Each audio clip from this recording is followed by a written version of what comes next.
Assalamualaikum warahmatullahi wabarakatuh. Selamat pagi anak-anak. Lagi dengan Bu Gesti dan kita akan belajar bahasa Inggris lagi.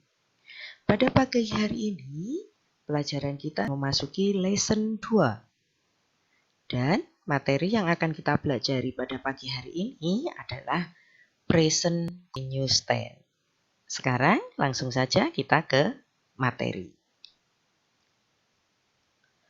Di sini Bu Gesti sebelum kita masuk ke hal-hal yang lebih lanjut atau materi yang lebih lanjut, di sini Bu Gesti akan menjelaskan kegunaan dari present continuous tense itu sendiri. Kegunaan dari present continuous tense itu adalah untuk menunjukkan kegiatan yang sedang berlangsung. Artinya, pada saat kita berbicara, kita juga sedang melakukan kegiatan tersebut. Ya. Sekarang kita lanjut ke slide berikutnya. Pada slide ini, Bu Gesti menjelaskan the pattern of the sentence. Maksudnya itu adalah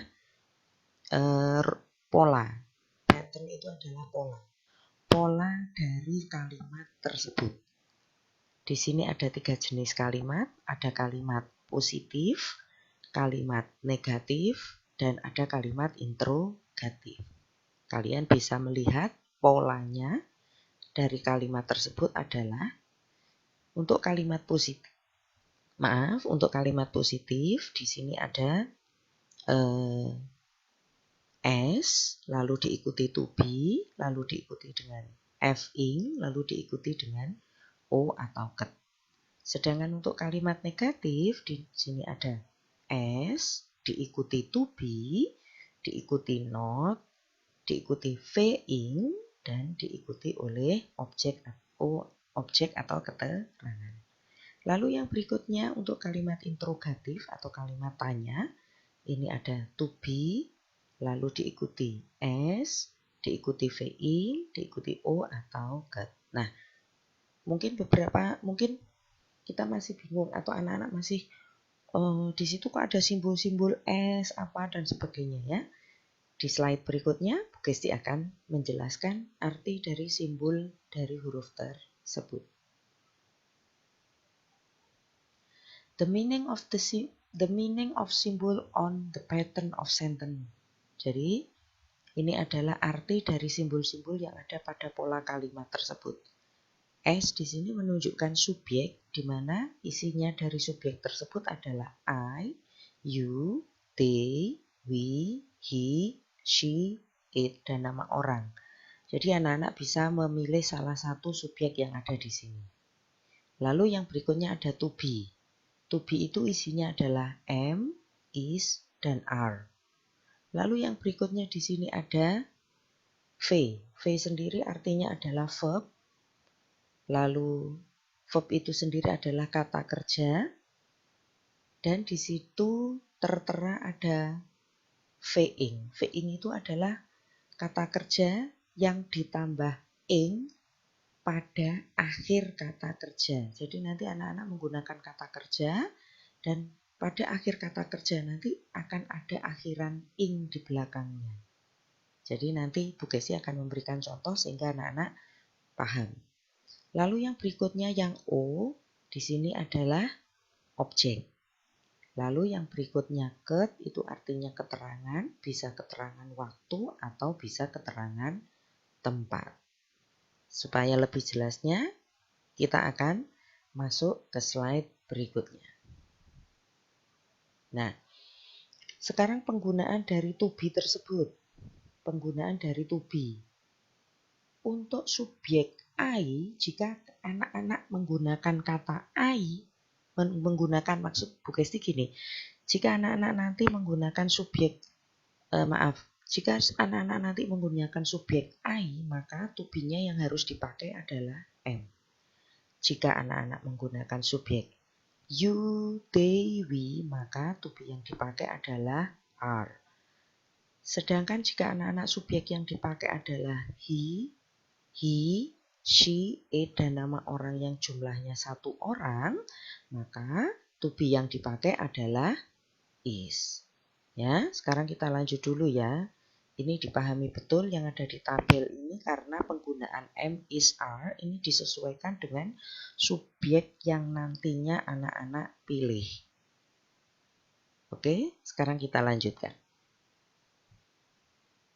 Dan ini adalah contohnya. Contoh penggunaannya pada kalimat. Untuk kalimat positif, seperti tadi di rumusnya ada subjek, to be, verb ing, objek, dan keterangan. Objek dan keterangan ya. Contohnya Bu Gesti menggunakan subjek Rio. To be yang dipakai adalah is dan kata kerja yang dipakai adalah reading. Reading ini berasal dari kata ride atau mengendarai. Di akhir kata kerjanya ditambah kata ing. Lalu objeknya a by, keterangan waktunya adalah every day. Sekarang dari kalimat positif ini dirubah ke kalimat negatif.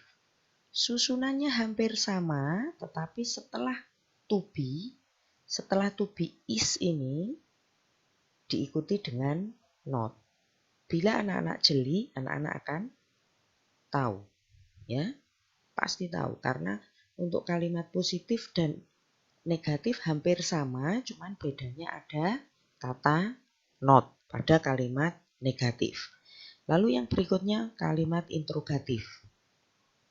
Kalimat interrogatif yang ditulis dulu adalah is-nya, baru diikuti subjek, kata kerja, objek, dan keterangan waktu. Ini contoh yang pertama. Sekarang contoh yang kedua. Nah, sekarang ini contoh yang kedua, diperhatikan. Sama rumusnya, beda kalimat. Ya, jadi satu kalimat bisa digunakan atau bisa diubah ke positif, negatif, dan interrogatif. Sekarang Bu Gesti contohkan, Bu Gesti memilih subjeknya D. Di sini to be-nya D adalah are. Lalu playing, ini adalah kata kerja yang sebetulnya asli dari kata playing ini adalah play. Namun karena di sini menggunakan being, maka setelah kata kerja play ditambah belakangnya ing. Soccer, objek, now itu keterangan waktu. Ya. Kalau keterangan waktu ini kondisional saja bisa digunakan. Maksudnya keterangan ya, baik keterangan waktu atau keterangan tempat itu kondisional, bisa dipakai, bisa tidak. Ya. Sedangkan sama susunannya. Untuk kalimat negatif hampir sama dengan positif, tinggal menambahi kata not setelah to be. Oke? Paham? Oke. Sekarang kita lanjutkan supaya anak-anak lebih paham lagi. Bu Gesti akan berikan tugas supaya anak-anak bisa mempraktekkan penggunaannya. Jadi dikerjakan ya.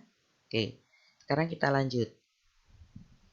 Nah, ini tugasnya. Tugasnya di sini translate and write on present continuous tense. Jadi anak-anak tugasnya menerjemahkan dari nomor 1 sampai dengan nomor 5 ini diterjemahkan ke bahasa Inggris, lalu kalimatnya menggunakan present continuous tense. Ya. Satu lagi tambahannya Bu Gesti, anak-anak tidak usah bingung. Bu, di sini ada kata sedang, tidak usah mencari arti sedang di kamus karena anak-anak menggunakan to be dan kata kerja yang ditambah ing itu nanti sudah artinya bisa diartikan dengan sedang. Paham ya? Jadi sekali lagi Bu Gesti ingatkan, tidak usah mencari bahasa Inggris sedang di kamus. Tetapi sedangnya ini didapat dari mana? Kata sedang ini didapat dari to be dan kata kerjanya yang anak-anak tambahkan ing di belakang setelah kata kerja. Paham ya? Oke, jadi nanti satu kalimat seperti nomor 1, ini ada 3 jawaban. Kalimat positif, negatif, dan interrogatif. Satu nomor ada 3 jawaban. Paham ya? Oke. Baiklah kalau begitu, untuk pertemuan pada pagi hari ini kita akhiri. Dikerjakan tugasnya dengan baik dan tetap semangat, tidak boleh malas. Selamat belajar dan sampai ketemu pada minggu depan. Wassalamualaikum warahmatullahi wabarakatuh. See you.